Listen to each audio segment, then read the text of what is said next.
ગુજરાત રાજ્યનું આ ઐતિહાસિક બજેટ જે 4,08,053 કરોડનું વિક્રમી બજેટ છે. ત્યાર પછીની પત્રકાર પરિષદમાં મારી સાથે ઉપસ્થિત મારા રાજ્ય કક્ષાના મંત્રી શ્રી કમલેશભાઈ, એસીએસ ફાઇનાન્સ અને અધિકારીશ્રીઓ તથા સૌ પત્રકાર મિત્રો, વિકસિત ભારત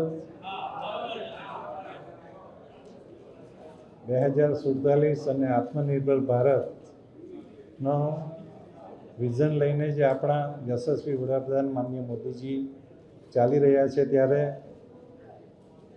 ગુજરાતના માન્ય મુખ્યમંત્રી શ્રી ભૂપેન્દ્રભાઈ પટેલની સરકારનું આ 5મું બજેટ છે.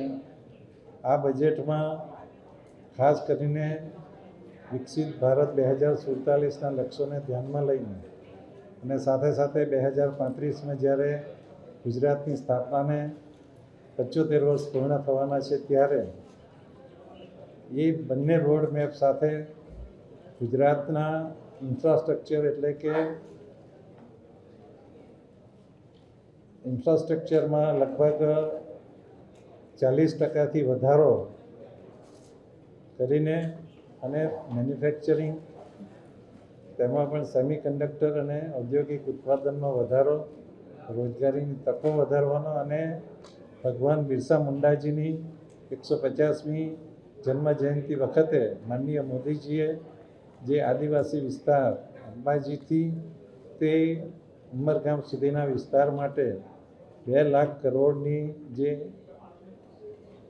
યોજના જાહેર કરી હતી, એના સંદર્ભે આ વિસ્તારના વિકાસ માટે આયોજન કરવામાં આવ્યું છે. અને ખાસ કરીને આ વર્ષને પ્રવાસન વર્ષ તરીકે જાહેર કરીને ગુજરાતમાં વધુને વધુ પ્રવાસન વિકસે એ માટેનું આયોજન કરવામાં આવ્યું છે.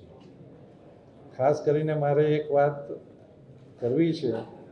બીજું તો બજેટનું પ્રેઝન્ટેશન થશે, પરંતુ આપણા ગુજરાતની નાણાકીય સ્થિતિ,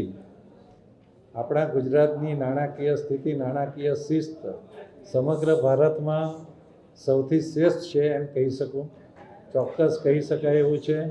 અને એટલા માટે જ નાણાકીય શિસ્ત બાબતમાં હું બે વાત કરીશ આપને. ખાસ કરીને રાજવિત્તીય અધિનિયમ 2005માં નિયત કરવામાં આવેલા બધા જ રાજવિત્તીય માપદંડોને આપણે સતત વર્ષોથી પાલન કરી રહ્યા છીએ.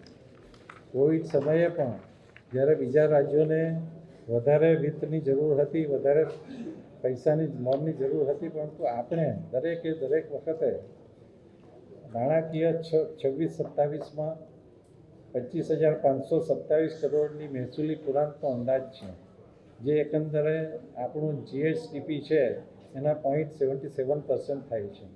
એ સૌથી સારી નાણાકીય સ્થિતિ છે.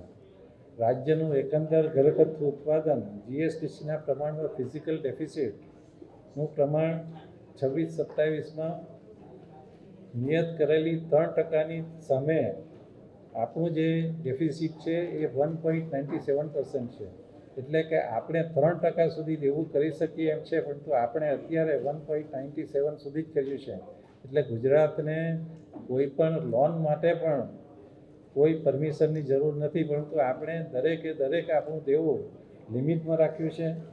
જીએસડીપીના પ્રમાણમાં જાહેર દેવાની 27.10%ની મર્યાદા સામે 26-27માં આપણું જાહેર દેવું 14.65% છે. 15%થી પણ ઓછું છે. આપણે 27% સુધી જીએસડીપીના દેવું કરી શકીએ છીએ, પરંતુ આપણે અત્યારે 14.65% ઉપર આપણું દેવું મર્યાદિત રાખેલું છે. અને તેથી વધુ મહત્ત્વની વાત એ છે કે આપણે જે લોન લઈએ છીએ, કે જે દેવું કરીએ છીએ, એ દેવું આપણે સસ્તા ભાવે લેવામાં સફળ રહ્યા છે. નાણાકીય વર્ષ 25-26માં દેવાની ભારિત સરેરાશ એટલે કે આપણું બધું દેવું હોય એની સરેરાશ આપણે વ્યાજ ભરવાની કાઢીએ તો આપણને 5.95%ના ભાવે વ્યાજે આપણને લોન મળે છે. એટલે આપણું દેવું વધારે છે. આપણું ગુજરાત હજી પણ ધારે તો વધુ વિકાસ કરી શકે એ માટે આપણને દેવાની મર્યાદા છે, પરંતુ આપણે દેવું વધારતા નથી. આપણું જે ગુજરાતનું દેવું છે એ આપણા નર્મદા સરદાર સરોવર નિગમ માટે હતું. ત્યાર પછીના આપણે વધુ દેવુંની જરૂર પડી નથી. આભાર.